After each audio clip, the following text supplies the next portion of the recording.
then the day came, and we couldn't keep her at home anymore. But she had already convinced herself that it was okay. It wasn't okay with me.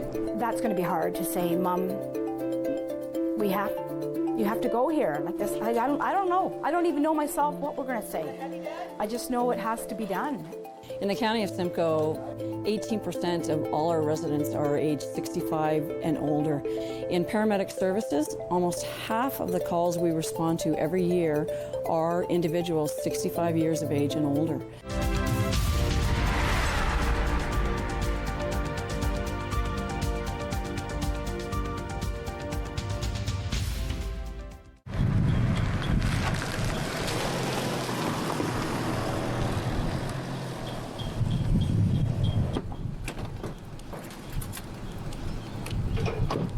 My name is Catherine Doherty, and this is my world. I've worked at Woods Park for almost 20 years. I've met a lot of people. Some of them are looking, some of them are in crisis. All of them have questions. Retirement, nursing home, home care.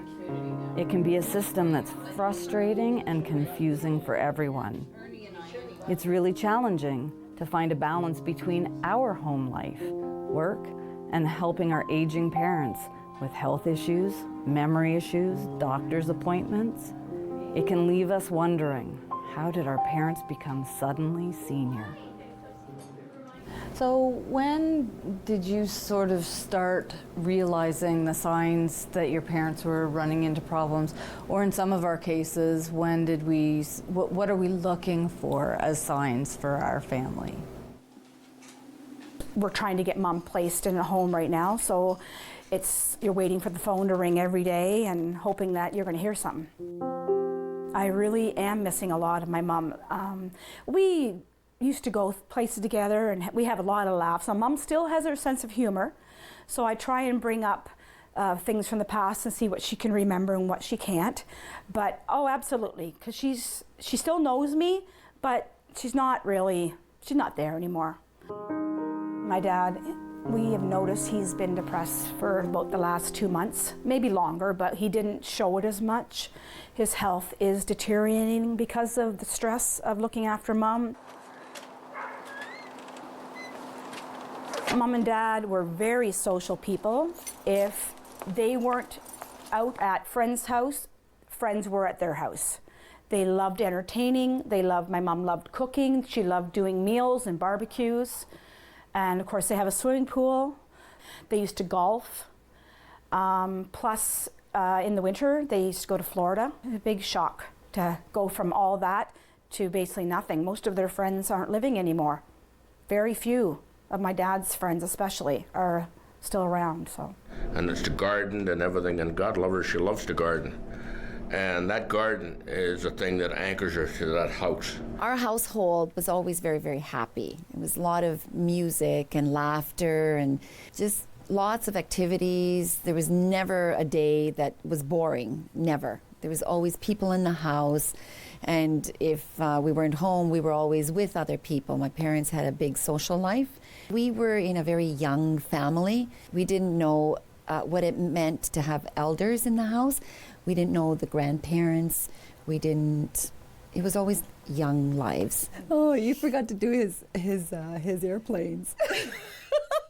We started noticing a decline in the way my parents, we were already out of the house. The meals started declining when we would go over for meals. It wasn't the same quality of food that she prepared. My mom was really well known for her Italian cooking, and this was way off.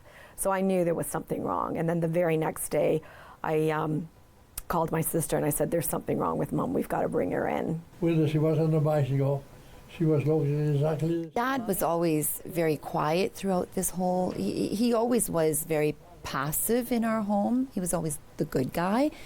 And throughout when my mom started getting ill, he never complained. He never told us that things were changing. We would approach him, say, "Dad, like, Mom's not right. Like, something's not right." "No, she's fine. She's fine." He was kind of covering for her. That's how I took it. So you have to always bring your pillow with you. We never talked about the next step with our parents ever. We didn't know that there was a next step. Because like I said before, we lived in a very young family. My parents came from Italy. They left their parents and all their relatives back home. They left when they were in their young 20s. Their brothers and sisters back home had to deal with my grandparents. But my parents, they too didn't know what it was like to live with elders. So no, we never talked about it. Yeah. Hello, ladies. Hi. Hello. I talk to a lot of seniors, and a lot of them say they want to stay in their own home. They're not leaving unless it's in a body bag. And yes, those are the words they use. I get it. I really get it. No one wakes up thinking, let me leave my home, everything that's familiar, all of my memories. I don't either. I get it. You were just a young whippersnapper at that point. I was young. I think for the majority, they start on the web and they start searching, and they get their list of homes, they have their list of must-haves, like-to-haves during their tours, and that's how they start the process. When they come into tour, they're very well educated before they even get here. They know what they're looking for and what they'd like to see and feel. You have to go to a lot of homes. Definitely. You have to have a really good look at what you think is comfortable for that senior. And it's very important that you take them, because what a family member might be totally different than what the senior would like. So it really is up to the senior on what place they want to go to. So.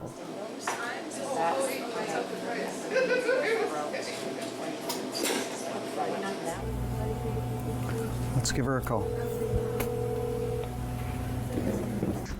Hello? Hello. Hey, Mom, how are you? Fine. What are you up to now? Well, I was sitting here thinking somebody was going to come in for supper, but nobody did. Yeah, who were you expecting again, Mom?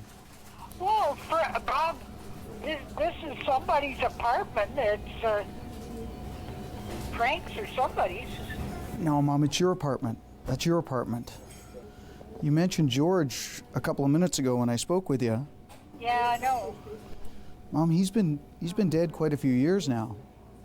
Geez, I can't remember that well. She kind of seems to be slipping in and out of time. Like she's not really sure what date it is ever. Like, you know, what day it is, or really what is going on in a current time.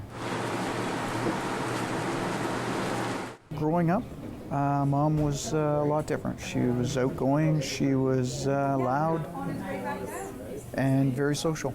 So, you know, lots of friends. And one of the real problems I'm having is that there's no real roadmap. You know, I mean, and trying to figure out where she's at mentally, and like I didn't realize that it would happen. Like things seem to be happening very quickly. You start out a child, and then you become an adult, and then you kind of start to revert back to a child again, and that's kind of where we're heading. It seems to be coming about faster than I thought it would, and between you and me, I would not choose me to do this if I had my choice. I'm not the most qualified person to be in charge of all this stuff, and but it is what it is. She's afraid of that next step. She doesn't want that. At one point, we did discuss it, and she said she'd run away first. And I was like, oh, God, that's the last thing you want to hear. I never really thought that I'd just be in a situation where I'm dealing with my mom deteriorating. So it was not something that I really prepared for. I don't know what the soup is. I understand. I think for the senior, one of the biggest concerns is loss of independence, loss of who they are. Family members might feel guilt, of course. The senior may sometimes feel abandonment, and change is scary. They don't know what to expect. Are they going to make new friends? Am I going to have things to do? am I going to still be able to live my independent life the way I know it? And the answer is yes.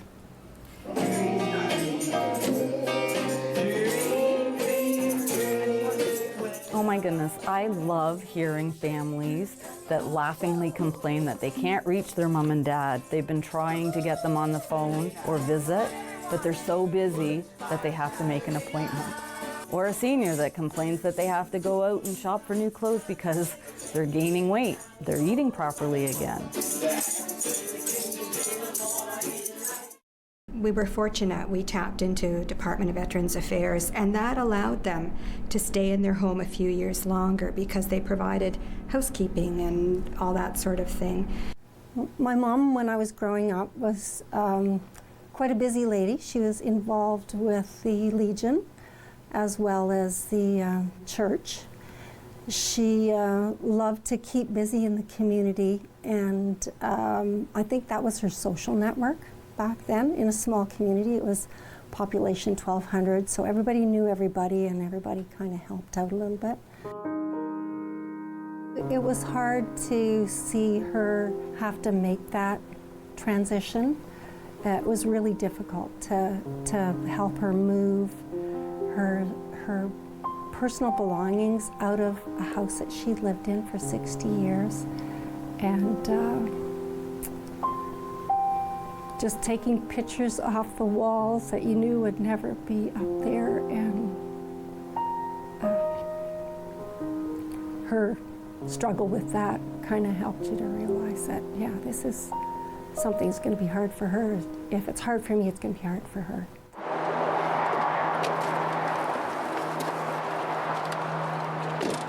Up until about a month ago, Mom, even though she wasn't doing great, she was still there and she was still functioning, and Dad was still able to get her out in the car and do things.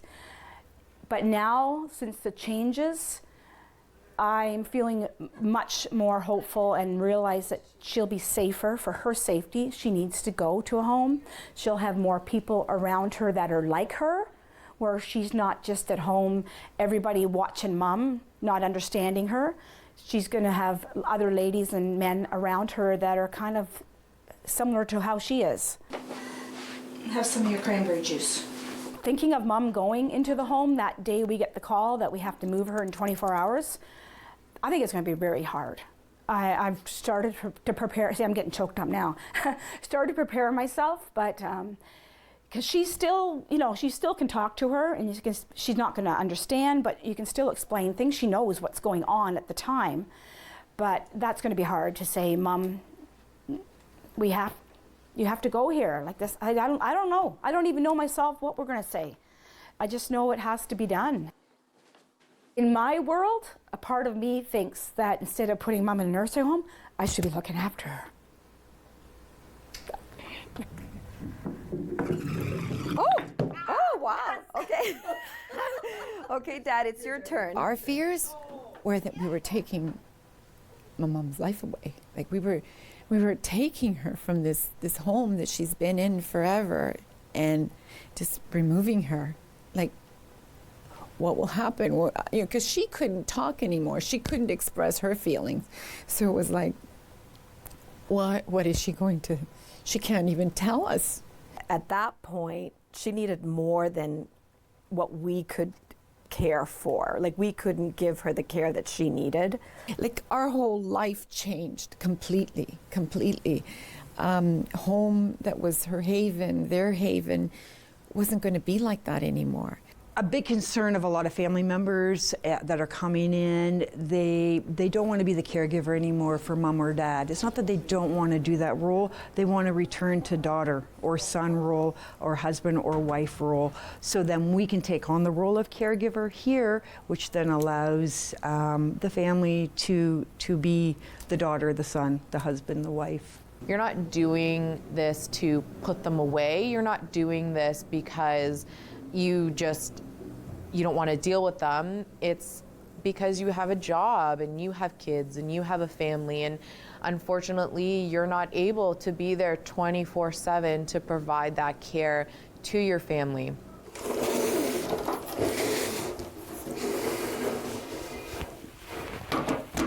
Often people use a service like Seniors for Seniors in order to bridge that gap between independent living and living in a retirement home where they may need more support at that point. They also may continue to use a home care agency in order to take them out to appointments, take them to events such as family events like weddings, and they may use us for other things for companionships and one-on-one support down the road as well too. Home care agencies fulfill a gap both at the beginning of the process for many seniors, all the way through and sometimes until the end. Okay, we're just doing it for everybody's health, including your own. Yeah. You'll be fine and you'll be well looked after. Yeah. Okay? Last time we had Mom on through CCAC on crisis, and we were waiting about a week and a half to hopefully get a bed. And then the call came through on Wednesday that a bed was available, a private room, and that basically we had to take it within we had 5 days to get in, which we are doing today. Because we're seeing we have an older population, we're seeing families that are looking to find housing and services to support their mom and dads or their family members, and it can be really complicated and very confusing for individuals. There are a number of different options depending on the needs of these seniors, and it's not easy sometimes to find out how to help them. We would recommend that you contact your local LHIN. North Simcoe Muskoka LHIN and Central LHIN are both LHINs that support individuals in the county of Simcoe, and ask for home and community services. They will tell you what the options are and help you find those housing and support services for their loved ones. It's steady here. It's okay here.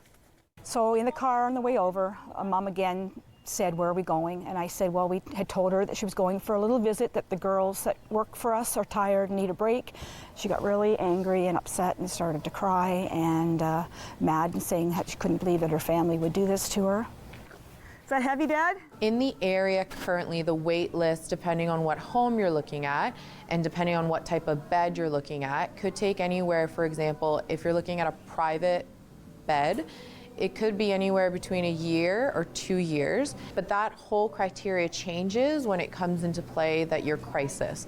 So crisis place means that either yourself or your family member has called the LHIN, or formerly known as CCAC, and lets them know what is happening right now in our situation isn't working.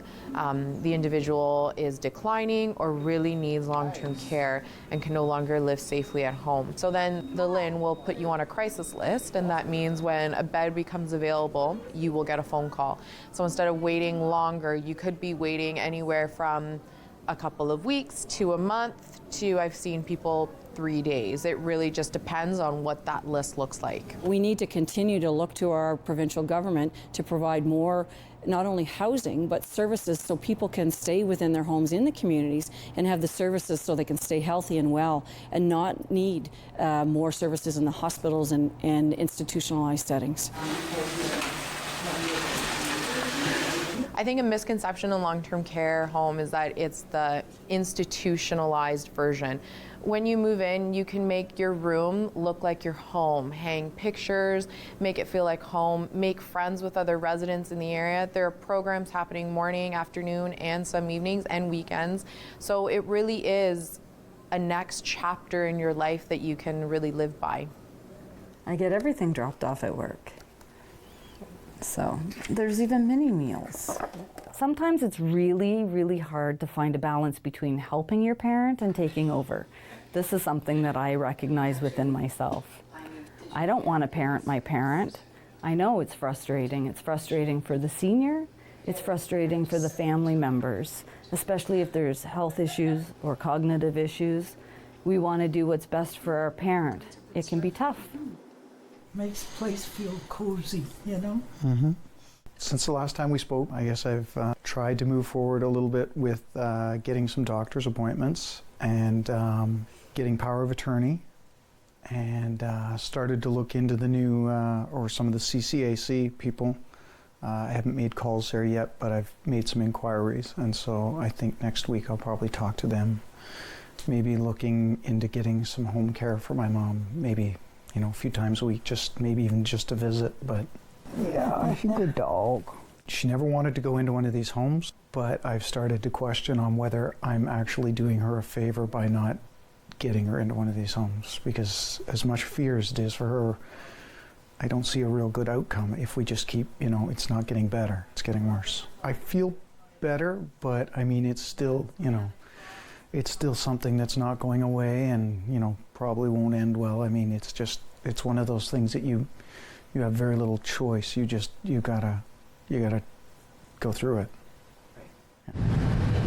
I work with really active seniors every day, but I also do palliative and end-of-life care at Woods Park. It's really somehow different, though, when it's family. I recently lost my mother-in-law. She was in the hospital for 6 days. One of the best decisions our family made was moving her to hospice when a bed opened up. It's such an incredible place. Well, I always remember when I was a child, she was always busy. She was a farm wife, and there were six kids, and Mom just always seemed to be busy. She became a widow at a very young age. She was only 57 when my dad died. So she lived in a condominium in Bradford for 30-some years, I think. She was in the condo. Very active, she golfed, she bowled. She got that she wanted to move to Beaton. She couldn't look after herself. She was going to move to Beaton to assisted living. And then when she really couldn't look after herself, she'd go to the other side to Beaton Manor. This room behind us is where she died. That's the last 2 weeks, I think, of her stay here was in this room behind us. She was in the hospital when my sister and I came in and told her we had good news, that there was room for her at Matthew's house, and she was very adamant, I'm not going to Matthew's house. People go there. I know people that were at Matthew's house, and everybody I know that's gone there, they die. I'm from Cambridge, and there's a hospice in Cambridge called Lazard House, and the only thing I ever, if they've gone to Lazard House, then they're not coming home. So that's what I thought was a hospice, was where they went in their final few days. You excited about going home tomorrow? Yeah. Good. We want people to know that we are here to help people live. We're not here to help people die. We're here to help them live their last few days so their family can enjoy them and they can make lasting memories with their family so that they can remember that family member and they can actually not be a caregiver, but be part of that person. They treated her like she was their own mother. If you used to have a family dinner on such and such a day of the week, still have the family dinner. Bring everybody in. Bring all your groceries in. If you don't feel like cooking, we'll cook it for you. This is your house. We provide the nursing PSW physician support so families can be mothers, daughters, sisters, brothers, granddaughters. We're not the Grim Reaper.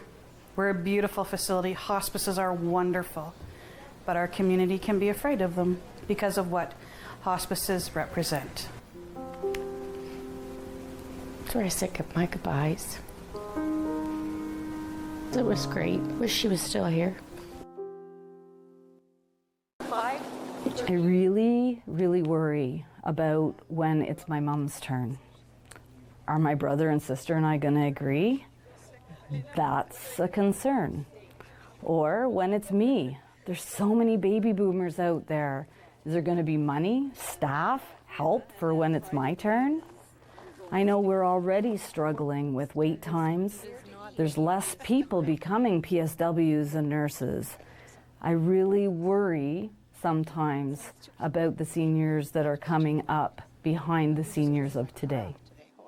So when it's my turn and I'm in this situation, my girls have already reminded me that you think back when we're helping you out and you're in this situation and remember how difficult it was for you so that you have some appreciation of what we're going through when we're helping you. What I'm saying I would do for my mom and dad and saying that, I feel like I should be looking after them, I know I don't want that for my daughter. Even though I'm saying it, I don't want my daughter to impact her life when she's going to be married and have a family to have this burden on her. And yeah, absolutely. We should do it now ourselves and figure out what our game plan is for down the road. I often tell my husband, Herman, I often say to Herman, you know, we have to remember this because one day we're going to be there and we have to learn to trust. Oh boy, it's going to be hard, but we need to learn to trust our kids. We know that we would like to stay at home as long as we can do things ourselves. But we keep telling each other every once in a while that, you know, the day will come that we can't put this burden on Patrick alone because he's our only child. And we tell him too that it is going to be fine for us to be in a retirement home because of what I've experienced with my dad, seeing what my dad has experienced here. I hadn't really given it much thought. You know, I'm still, you know, I still even consider myself young. I'm still vibrant and, you know. I suppose when it gets a little bit closer to that time, I'll have to start thinking about it.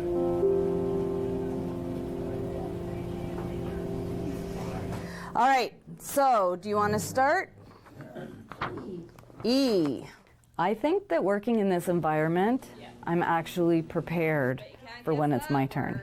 But I guess we'll see. I'm really hoping that I've taken the lessons from the seniors, the families, my mom, for when it's my turn. I really want this to be a journey that my daughter is okay with as well. And I've actually got my room picked out in here.